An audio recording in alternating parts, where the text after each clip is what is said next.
welcome to Political Paradigm. Happy Easter celebration. I'm Terry Ikumi. Today, the conversation on politics, specifically the leadership of the 10th National Assembly, continues. And this time we go to the House, where my guest today is the member representing Keita GBF Federal Constituency from Katsina State. He's Honorable Sada Soli. Honorable, welcome to Political Paradigm. Thank you for having me.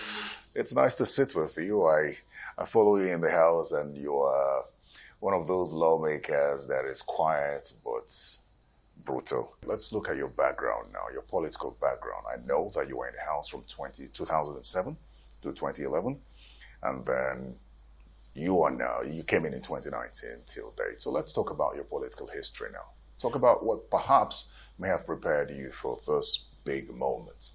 Well, I think I can say what prepared me for this moment was, I could say, started from 1992 when I was deployed to be a staff of the National Assembly. I was posted into the House of Representatives. I was the clerk of the Committee on National Planning, Foreign Affairs, National Security and Intelligence. I think that was the formation for me to say that I'm way into the political terrain and the political process of this country. Then thereafter, I served after about 14 to 15 years in the service of the National Assemblies, and I was somehow invited by the former President Umar Musa Yar'Adua to come and help, if I can run for an election in my constituency, to help if I can quote the request to come and help the legislators coming from Katsina in the process of legislative engineering. You know, Umar Musa Yar'Adua was an academician with good deep thought, and then he's somebody with excellent leadership recruitment principles and technicalities, and that was how I ventured into politics. I resigned my job blemishly after serving meritoriously in the National Assembly. I resigned my job 2006. I went into politics, and from 2007 to 2011, I was elected member House of Representatives representing GBF Keita. After 2011, there was this CPC tsunami, because then I was brutally dealt with CPC tsunami, and we lost the election. And God's willing, because perhaps maybe the performance that I have demonstrated in the 6th National Assembly, Tambol was elected Speaker. I was sitting down in the comfort of my house. I just got a call. Hey, where are you? I said, I'm at home. He said, come and continue with your work. I said, which work? And he offered me his chair staff without requesting. I didn't request for it.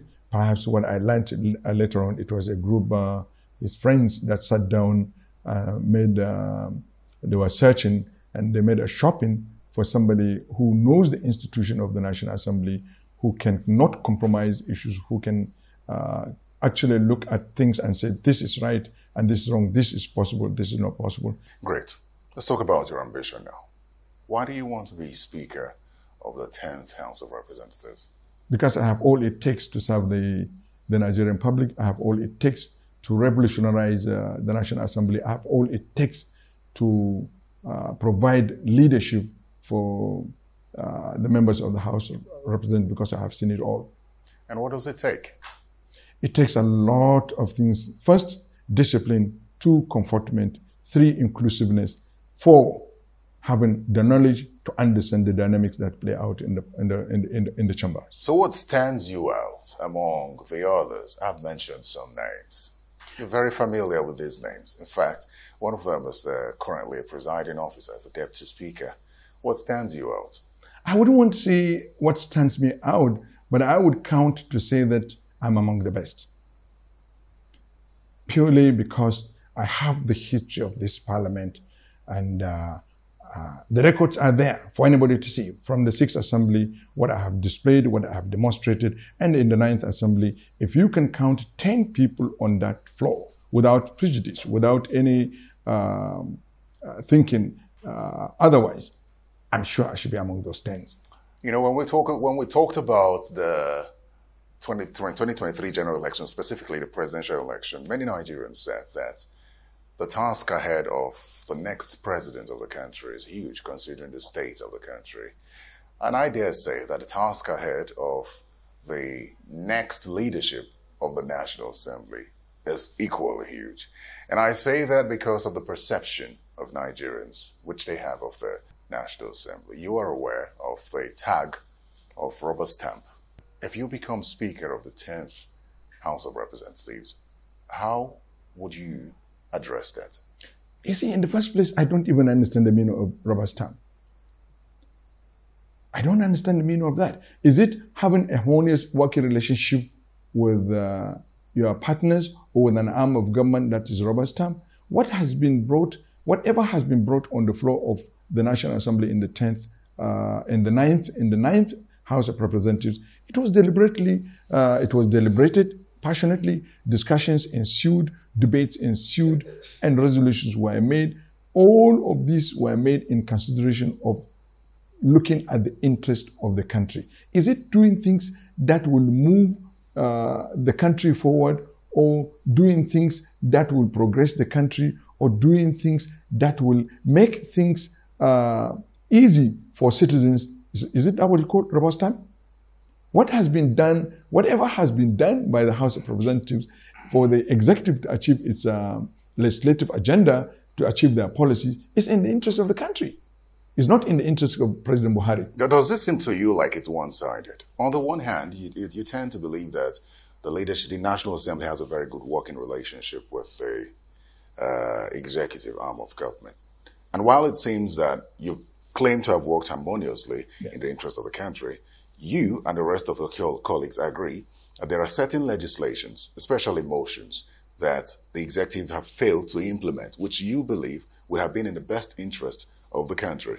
So where is that harmonious working relationship? Well, I quite agree with you. Yes, there are a lot of hiccups in implementing the resolutions of the National Assembly per se in general, or perhaps I can say the House of Representatives. Yes, but you have to understand the fact that we are lawmakers. We are not policy implementers. Some of us don't even have the understanding of what goes around within the executive. Of course, resolutions are the rights of any member to bring resolutions on issues that borders on anything within the country. And a number of these resolutions, they are advisory. That's why you always go urge the federal government, urge these. These are advisory prepositions. These are advisory proposals. These are advisory statements from the parliament based on our perception on things. This perception could be different when they get out there. And I can rightly say that I disagree with you for the fact that saying most of these resolutions were not implemented. We passed thousands and thousands of the resolutions. A number of them were old resolutions, mark you, they are communicated to the relevant agencies those resolutions were meant for.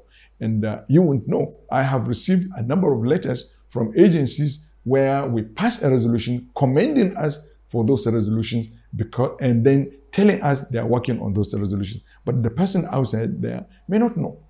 But I think in general terms, I can say I don't think our resolutions are being dumped, or they are not being recognized, or they are not being implemented. It depends on the dynamics. No, this is not my perception. This is what you and your colleagues agree to. I've heard these conversations because you know that I am privy to that information as well. And you are worried, members of the House of Representatives specifically are worried that their resolutions have not been met. Most of your recommendations on security, you held a National Security Summit. You did that submission to the executive, to the president. None of their recommendations was implemented. On the floor of the House, it was raised that that may be perhaps one reason why security situation still persists in the country.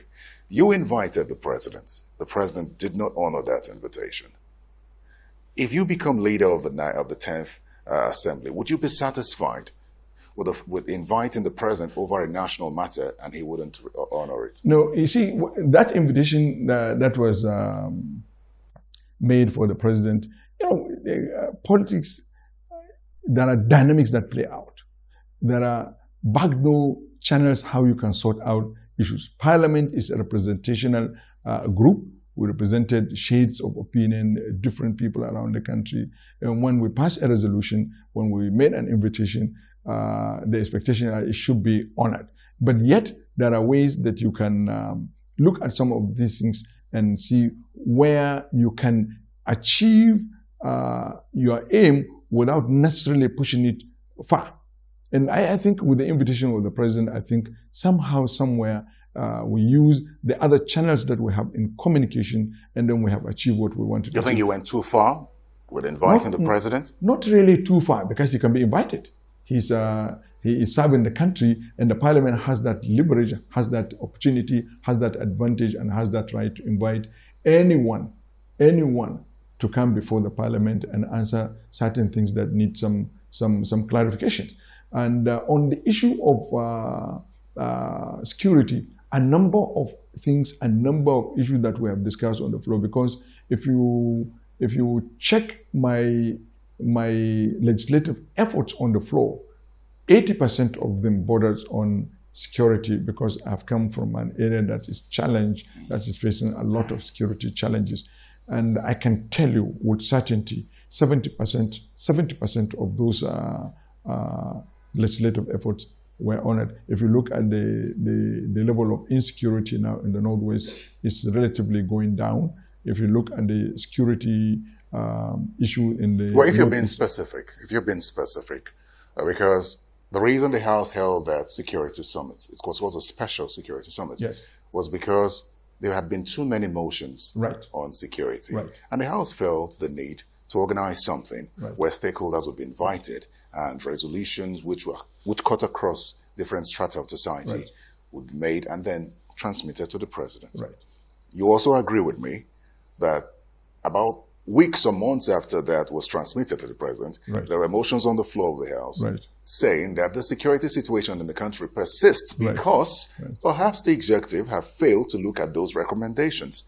No, I don't think that is correct, because which of it is not correct? No, I don't think your understanding to that effect is not correct. The report of the security summit, which I was a participant in that, and was communicated to the executive. And let me be honest with you, not all security issues can be open there for the public to see. But I can tell you with certainty, since we communicated that report, I don't think there was an issue of complaint that things are not being done in recognition of the motions or some of the requests of the House or the Senate.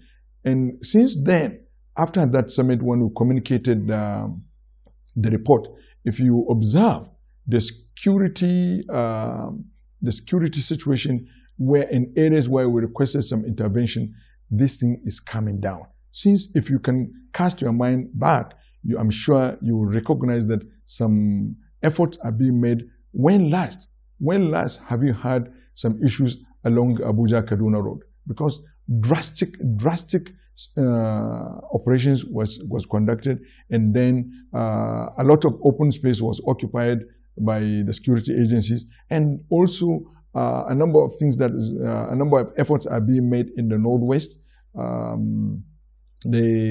The continuous kidnapping, this banditry attack, it has gone down. Even what is going on in Binumbari area, let me come in here. Down. Let me come in here, because if you become the Speaker of the 10th Assembly, the issue of rubber stamp may or may not arise. And the reason for that is the level of cohesion, which you said you should have with the executive, and the outcome. Nigerians are more concerned about the outcome. When you talk about the recommendations of a national security summit, perhaps we could take a look at a couple of them, and then you could tell me whether or not they've been implemented. Now, one of the recommendations of that is that a special team of 40,000 police mobile unit officers should undergo special training. Are you aware if that has happened? This is 2 years after. Let me be honest with you. If these things are going on, you and I may not know. But let me be honest with you, I'm a member of the Committee on Police. That training is going on, but because of the number 40,000 is much, and then the logistics in it, I think they are doing it in piecemeal. There are different special forces now being dispatched in crisis-prone areas by these specially trained policemen, along with other components of other security agents, the civil defense, the SSS, and even some part of the military men. There are this component, but our request was not to say to take 40,000 at once, because you have to look at so many other variables. You have to look at so many other issues. If you say 40,000, what is the capacity, the funding, and also the location? If you take 40,000 policemen in one place, training them, retraining them, it will be too cumbersome. So I'm sure they are doing it in piecemeal, the way they can accommodate it and the way it can be effective. An average Nigerian outside there may not know, but that thing is going on. What about the recommendation of the presidential directive or initiative to carry out police reform? 2 years on, where is that? I think they are doing that. You see, these are issues that will take a lot of discussions because of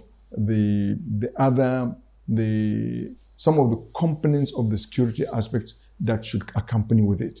Not necessarily we're saying the police reforms. There are many other reforms that should be channeled through that can take advantage of that recommendation, and they're doing it. And if you look at what is going on with the Police Service Commission, and then also some of the reorganization in the police structure. I know recently the IG restructured some of the departments in order to impact on some of the changes, some of the reforms that they are bringing in order to strengthen the police force. Let me be honest with you, and let me tell you these things. The Nigeria Police is a huge institution. It's an institution that has been long, that requires this kind of reform. It's an institution. Remember, at one time you reported the way the condition of our police colleges. The decay is something that you cannot achieve it overnight, but rather in piecemeal. And there are a number of things to consider.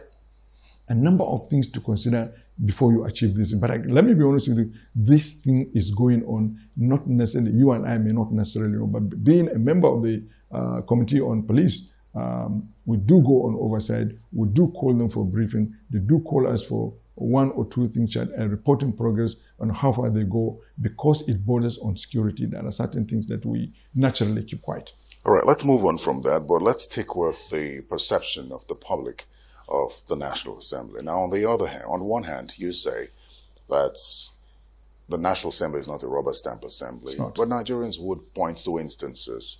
One of them is this issue of inviting the president and how he shunned the National Assembly. He did shun the National Assembly. Your colleagues quoted the Constitution, saying that nobody was above being invited, and you admit to that. But the president did not show up, and you were inviting the president for national security issues. Yes.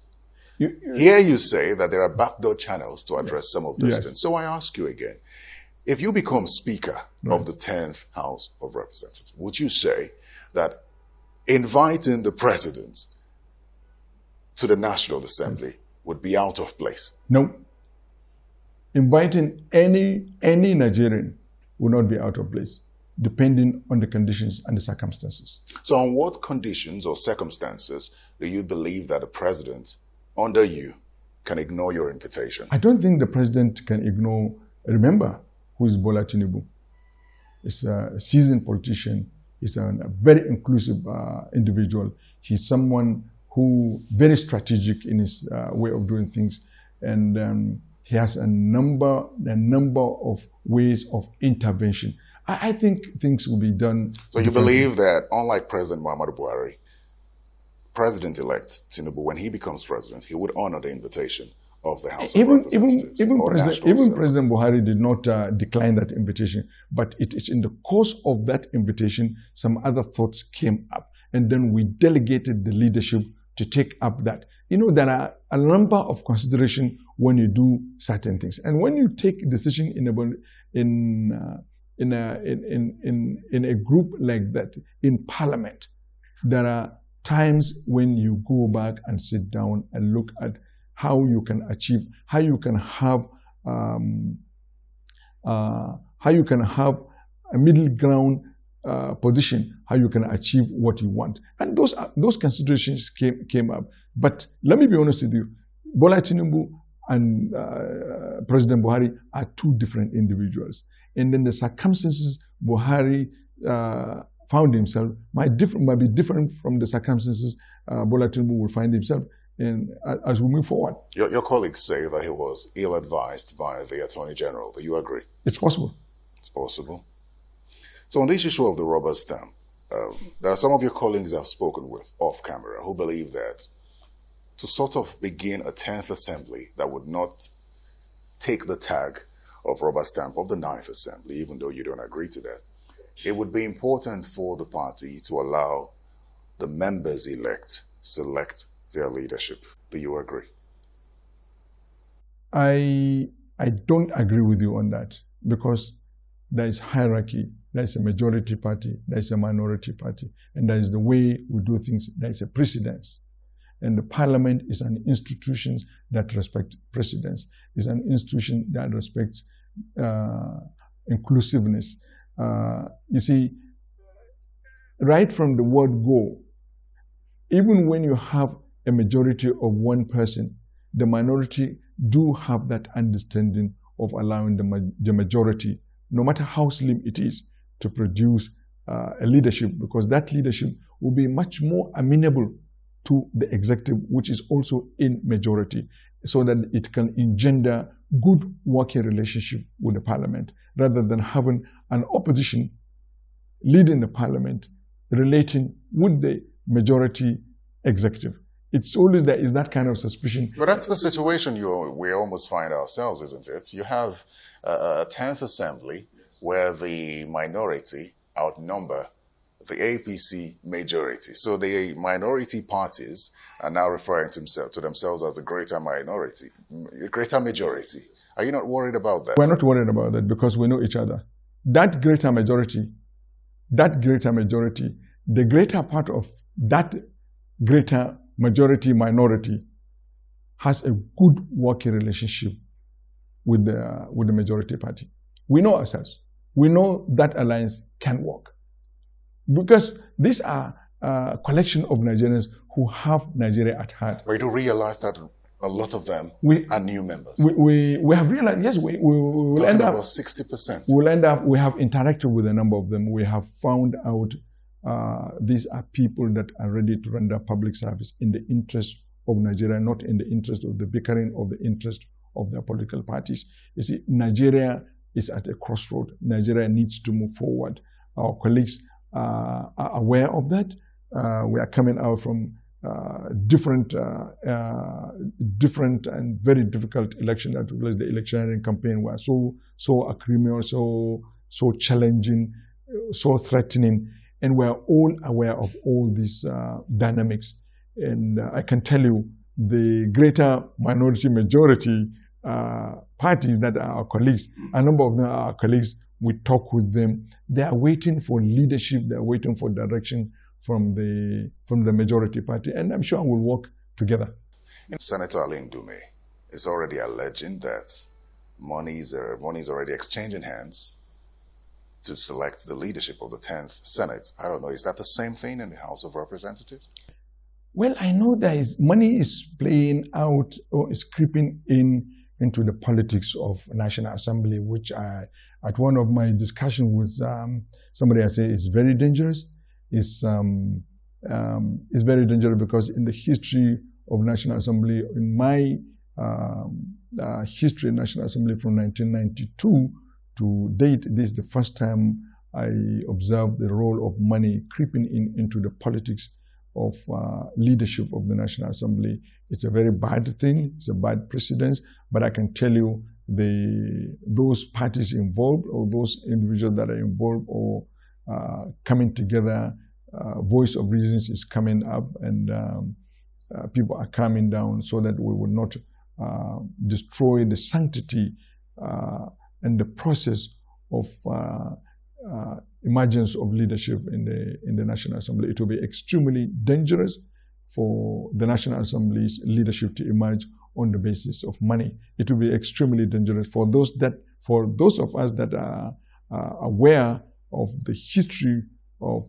National Assembly and the dynamics that usually play out in the emergence of leadership. If we allow the influence of money to come in before the emergence of the leadership, it is rather unfortunate. What history do you fear? Because some say that it's rather too early for money politics to begin within the National Assembly, especially because the political parties have not decided on who to project for certain positions. So what's this history that you fear could be dangerous for you see, the history that I fear is I paid for this job. So the history that I fear and the consequences of that history is not sitting down to do the job. When you paid for something, you may not end up respecting the other stakeholders in the process. And then at the end, you find that the institution, the principles of the institution will be broken down, and then what you are set to achieve will not achieve it because you already have a mindset that I bought this position. Is there such a thing as making sure that the man whom the president can work with emerges? Is there such a thing? I don't know. I can categorically tell you the characteristics of the president-elect do not suggest that. His characteristics and the way of doing things do not suggest that. And then above all, the dynamics that are playing out now are not the same with the dynamics that played out previously. And all this consideration must be put in place for a leadership, a purposeful leadership to emerge that can have a harmonious working relationship with the new members, with the old members, and the executive and other key stakeholders in the country. Well, you know, you're not the highest ranking member of the party. What is ranking? I'm wondering. I mean, it's your second. What is highest ranking? It's just, I mean, your colleagues brag about that and believe that that's an opportunity. That's a yardstick in selecting what is the highest ranking of the party. So being elected in the National Assembly for 3 times, having served in the National Assembly structure for 14 years, you're telling me I'm not ranking? And having participated in the consideration of bills, 85% in the deliberation of consideration of bills. I was specific when I said highest ranking. What is highest ranking? Highest ranking. There are people who've been there for 5 years, 7 years. What is their landmark? Contribution. What is their contribution? Tell me. How many motions have they moved? How many bills? You know, what is their level? What is their voter records? You know, at the end of the day, this could boil down to zoning. Do you think that a zoning arrangement would favor you? I think zoning arrangement is the best consideration based on the dynamics that are playing out in the politics of this country at the moment. It will help address some considerations. So, and I think I can tell you categorically, zoning will favor me. I'm from the Northwest, and Northwest is the vote bank of Nigerian democracy. Anybody that jokes with the opportunities and the opportunity and the position of Northwest in Nigerian politics, it will be tragic. I think it will be costly. You know that the Senate, there's a clamor for the Senate presidency to go to the Southwest. If that happens, it's likely that the House of Reps, the Speaker of the House of Reps, would be zoned to the Southeast. Let me help you. The managers of APC, they're highly experienced people. The president-elect is highly experienced person in the politics of this country.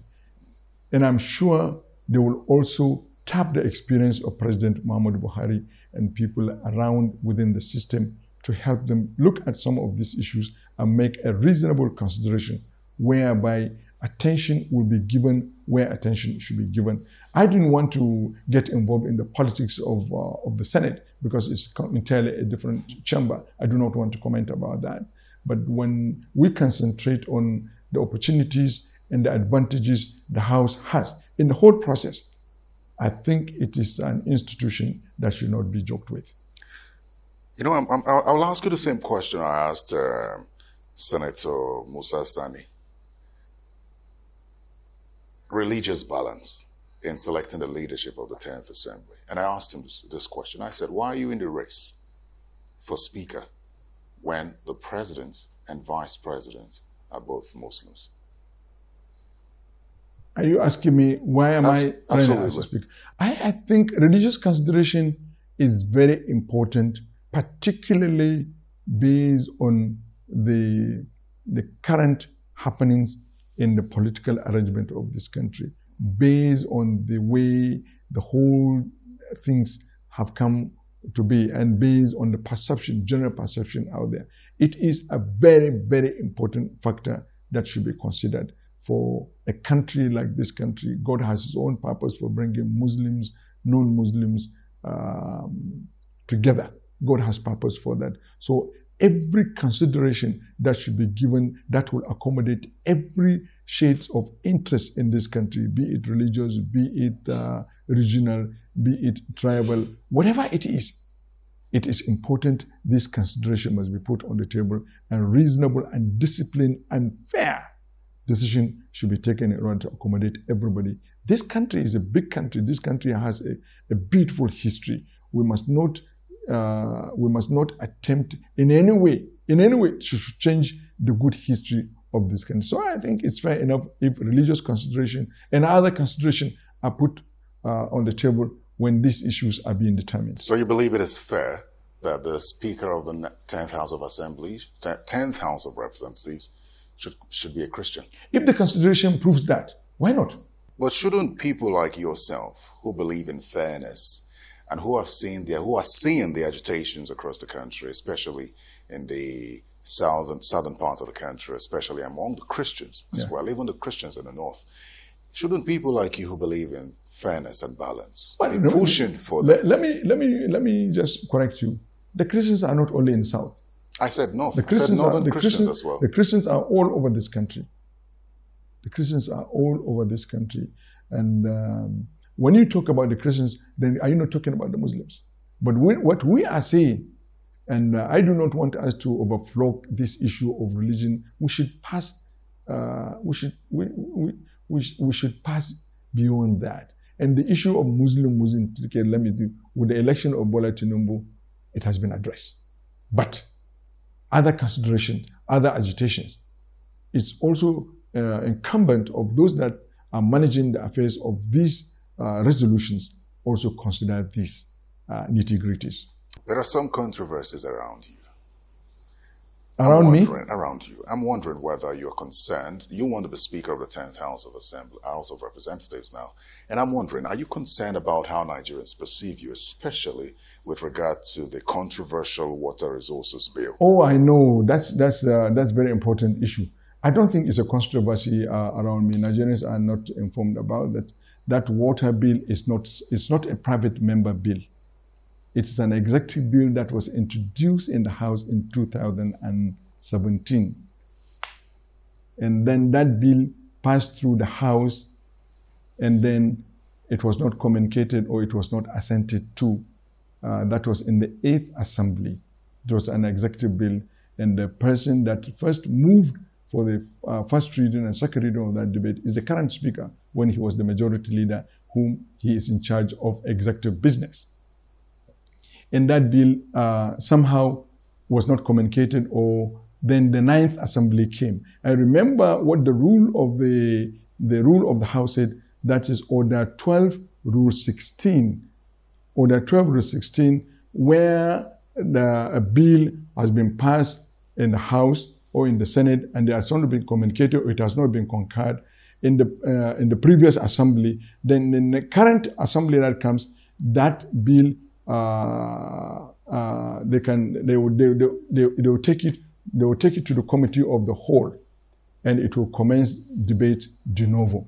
And that's how that bill came on the floor. So basically, you're detaching yourself from the bill. No, I'm not attaching myself. Detaching. I'm not. Of course, I'm detaching myself because I'm not the sponsor of the bill. It is an executive bill. It's not a private member bill. And that bill deals with water resources. Then it so happens I was made the committee chairman on water resources, and the bill was committed to the water resources. Well, you believe in the bill, don't you? I believe in the bill, and because I read the bill, because the House gave me a job, and then I do not want to derelict. And I need to inform the House, and the House gave me the opportunity and the platform to inform the House. Let me be honest with you. It's not always when you make a presentation on the floor, no matter how good it is, no matter how bad it is, everybody will accept it. And let me be honest with you. And I said it on the floor. That bill, as far as I'm concerned, is dead. Because the House took over that bill. I made my report as a committee chairman. That was done. And let me be honest with you. When there is a public opinion against a law, if you are reasonable enough, you must drop that idea. And I have communicated with my colleagues that morning. I said, look, I'm a very reasonable person. The House, you gave me this job to look at this bill. I have reported back this bill. So it's left for the House to take a decision on the bill. So the bill is in the hands of the House. And I can tell you literally that bill is there because the House. But that bill was reintroduced last year. No, it was reintroduced for first reading. You defended the bill last year. Because I'm the committee chairman, yes. Water Resources. If you ever made the committee on water resources, you take responsibility. So that bill is alive. It has just not come for second reading. It was read for the first time. It was read for second reading, third reading, and passed. But then observations was made by a member, which has right, he came on privilege, asking for the bill to be re-gazetted for other members to be given the opportunity to look at the bill. And that was what was agreed by the House, not me, because at that time the bill was automatically out of my hand. I have reported the bill, laid it on the table, and that's it. I have done my job as a committee chairman on water resources, and the bill is in the custody of the House. And I can tell you literally, knowing the dynamics, knowing the procedure, knowing the law, that bill is literally dead in the House. And it is dead because there are negative reactions to it from Nigerians. Just like any other law. Remember the Speaker at one time moved a bill for these infectious diseases. Remember the crisis on it. Remember the crisis. You know the difference with this one is that when it failed in 2020, I believe. 2017. No, I'm talking about this assembly. When you reintroduced it in this assembly. It's the House that reintroduced it. Fair enough. You as Water Resources Chairman championed the process. Not champion. It is a right, it's a duty on me. It's a responsibility. I agree. Yes. I agree. I'm going somewhere with this. In defending the bill, you said... I'm not defending the bill. I produced a report on the bill. In defending the bill, right. I was specific because voices were raised, dissenting voices about this bill when it was reintroduced last year. And you got up to say, this is the first reading, and members would have the opportunity to go through this bill. Yes. However, you also said that the concerns with the previous bill, which generated widespread controversy, have been addressed. Then you talked about meeting with the 36 attorney generals of the states and the state governors, and that their input have now been accommodated. Recall that Governor Fayemi at the time had said that the state governors were opposed to this bill because of certain reasons, which we will go into. So in defending this bill, you felt that it was a good, certain positions have been accommodated. What changed with the bill which was rejected in 2020 and the bill which was reintroduced last year? I don't know. You go and ask the House because the bill is in the custody of the House. It's completely out of the Committee on Water Resources. So what was the agreement reached with the Attorneys General? They made a submission. You see, there were, in every bill, you must subject it to other stakeholders. I think the Ministry of Water Resources, being part of the executive, they are responsible for the bill. They met the Governors Forum, and they communicated the bill again for review into the office of the Attorney General. They made their own observation and they brought it back and we presented it to the House. The House is yet to tell the members what is the position of the bill. It's not Honorable Sada. The bill is in the hands of the House. It's not my bill. It's House document. I was only given the opportunity, being the chairman of Water Resources, and I've done my job. I have given back the bill to the House. It's left for the House whether to list it or to allow it to die on the shelves. Very well then. Now you look at the 9th House of Representatives and you're almost confident that the House has done very well. It's not a rubber The House stamp has done. assembly. The House has tremendously very well. So let's look at what the House did not do now.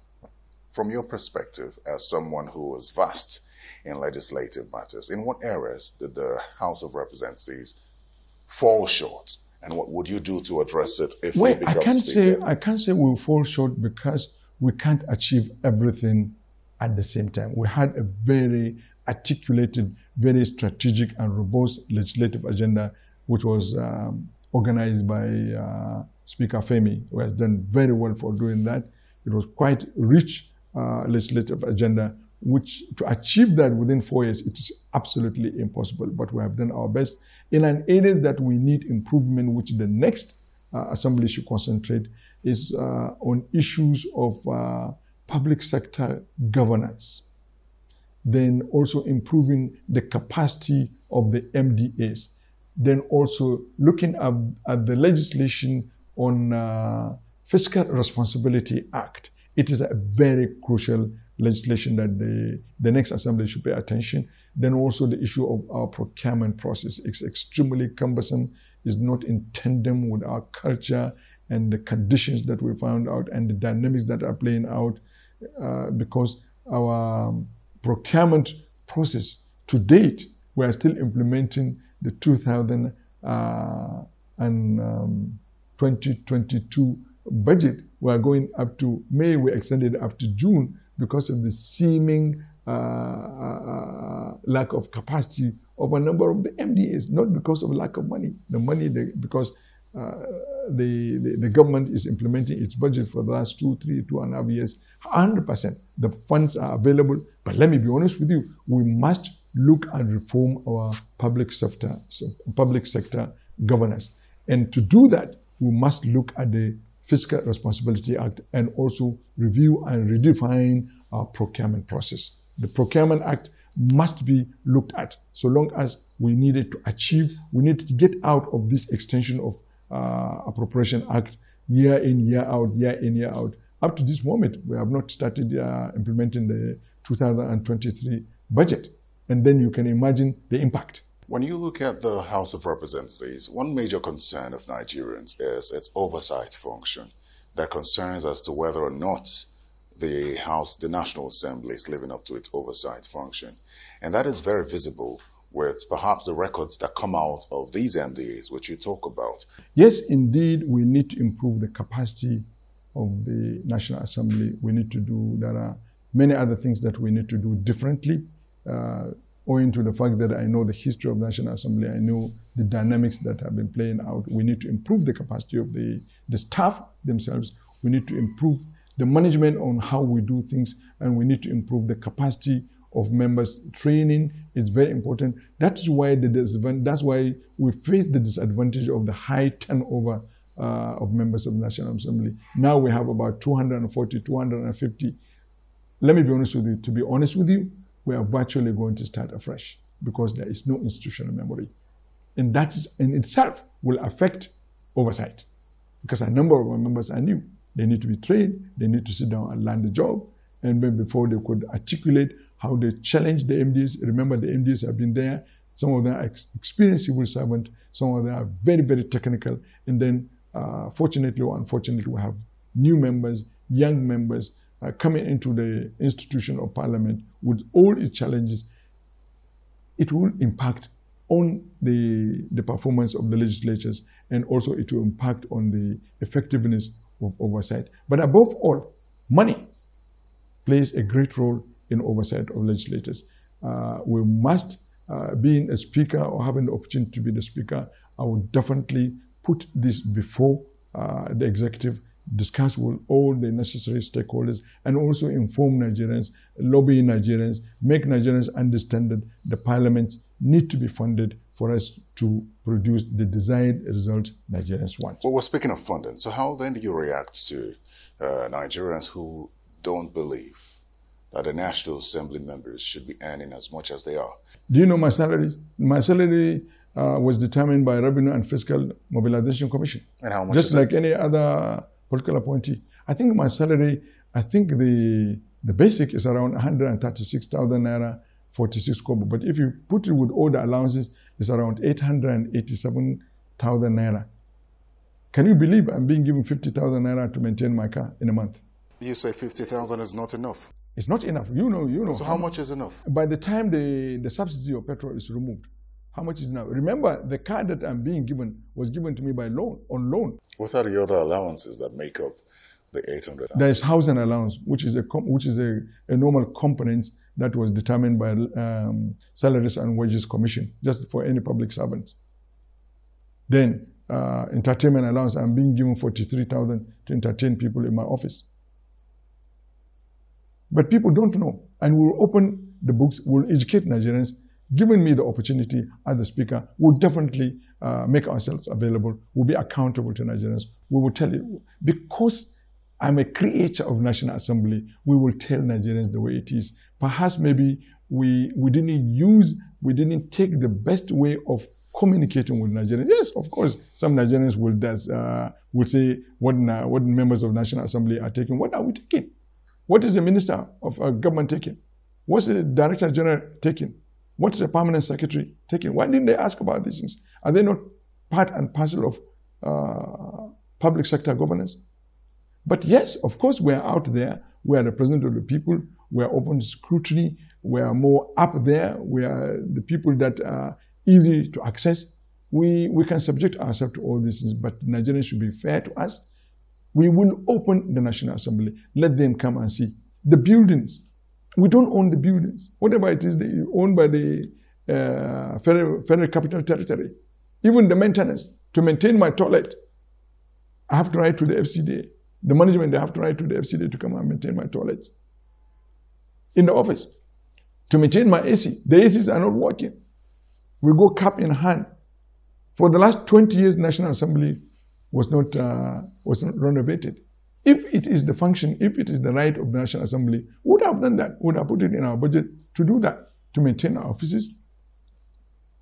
Diesel, whatever it is done by the management. It's not our purview. So there are many other things that we need to open the National Assembly for Nigerians to see what is actually in that building. You are aware, you have been coming there, you know what we subject ourselves to. Sometimes you go to conferences, sometimes you go to public hearings, the seats are not there because the funding is not adequate. This is not what we started. Mark you, I've been in National Assembly since 1992 when we were at the conference center. So I knew all these things. I knew the challenges. Well, let us separate the funding that goes to the National Assembly from the funding that goes to the FCDA, which is responsible for the National Assembly renovation and all those other things that you talk about. Separate both of them. The funding is not enough. Let me tell you what is under the structure of National Assembly. The National Assembly Service Commission, the Public Complaint Commission, NILS, that is Nigerian Institute of Legislative and Democratic Studies. The management, that's the staff, the civil servant there, the Senate and the House of Representatives. There's what we call general services. About 7 components under the budget of 138 billion. How much is the budget of small agencies that you find? This is an arm of government. 400 and something accomplished citizens of this country rendering public service, having gone through tortuous electioneering campaign, sitting down, with abandoning everything, every accomplishment in their life to come to sit down and render public service. I think it is fair enough if such people do not complain about the way they live. But then Nigerians have the right to say yes or no. But then you have to understand the fact that there are other Nigerians that have contrary views. There are 2 things that I think we should touch on quickly before we go, and they are really important. They are quite recent as well. One of them is the bill which proposes that licenses should be withheld from medical and dental practitioners until 5 years of practice. Do you understand the rationale behind that bill? Because it's generating some reactions, and many are questioning, if that will indeed address the brain drain challenge? I don't think that will address that is the issue. I think that discussions or that debate was bordered on the international best practice. Let me be honest with you. This is a country that has gone through so many challenges. You have a country that sponsored you to go to abroad, yes, study medicine, paid for the public funds, and you signed a bond agreement that when you come back, you serve for 3 years. This is known fact. You are qualified, you have been funded by public funds, you have come back from the studies, and then suddenly you vanish without fulfilling the bond that you have signed with the government. I think these are some of the considerations. These are some of the considerations so that they will build the institution, let them at least render public service. The Bola Tinubu's administration is coming with the issue in their manifesto, the student loans. The student loans is just an encouragement. Here you are. You have been funded, you have taken loan, you have studied, you have given everything, and then you have finished the studies and you leave the country. I don't think it is fair. I don't think it's a good deal for the country. I don't know if we should talk about the student loan because it was also promised by your party in 2015, never came to light. Well, let's stick with the medical, the bill now. Yes. What's the purpose of that bill? To address the issue of brain drain. Right. The question is, do you mean to say that after 5 years, the Nigerian can leave and that's the solution? Or you could say, let's see how we can improve our health system. This way, people will stay. I think these are some of, you see, a country like Nigeria should not block the opportunities of its citizens. It's because it was not well structured. It was not well structured. But let me be honest with you, discussions are still going on that bill. Not that necessarily that bill is naturally dead. We're looking at, okay, fine, let's see how we can revive discussions on that bill so that we can bring it back and see where we can have a middle ground understanding with those that are pushing the bill. And then again, we need to get more information from the practitioners. We need to get more information from the stakeholders so that we can put all these considerations together and see how we can achieve something. It's a fantastic bill. It's something that will address, yes, the brain drain. It's something that will also address some of the challenges, some of the gaps that we have in our health institutions, especially with respect to medical and dental services. I know doctors who now want to be politicians in Nigeria because they feel it's more lucrative. No, but I'm telling you, I know doctors. We have doctors in that chamber. We have doctors in that chamber. So we're saying the same thing. No, I know how many of your colleagues remind themselves that they should be practicing. Terry, let me be honest with you. What is lucrative in politics? Tell me any richest politician who has left National Assembly and is among the richest people in Nigeria. Tell me one. The argument for many who say that is that most of the politicians who walk away from politics were dependent solely on politics. No, not.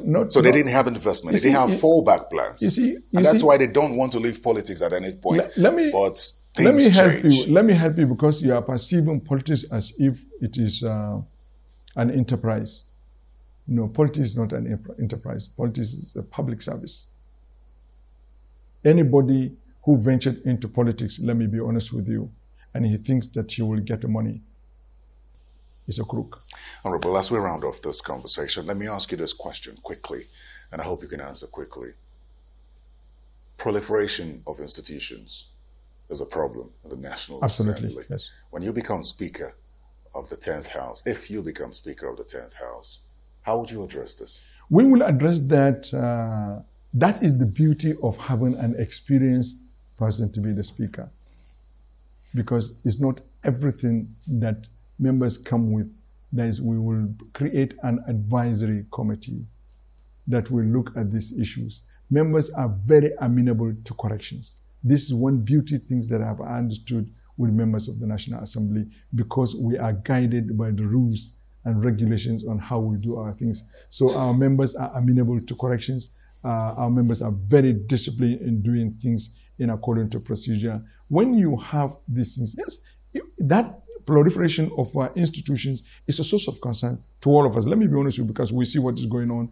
A number of members will bring this and this establishment bill, without the considering of the funding, the finances. That is one area that I told you that we need to look at the area of public administration governance. We need to look at that. It's a whole component of looking the way we govern our public administration in general, so that everybody will know what is out there. A number of members, some of them may not know what is the quantum of money that is required to run these institutions. That's why we always ask for bills. Give us the financial implications on establishment bills. There used to be that kind of request, that kind of requirement in presentation of bills.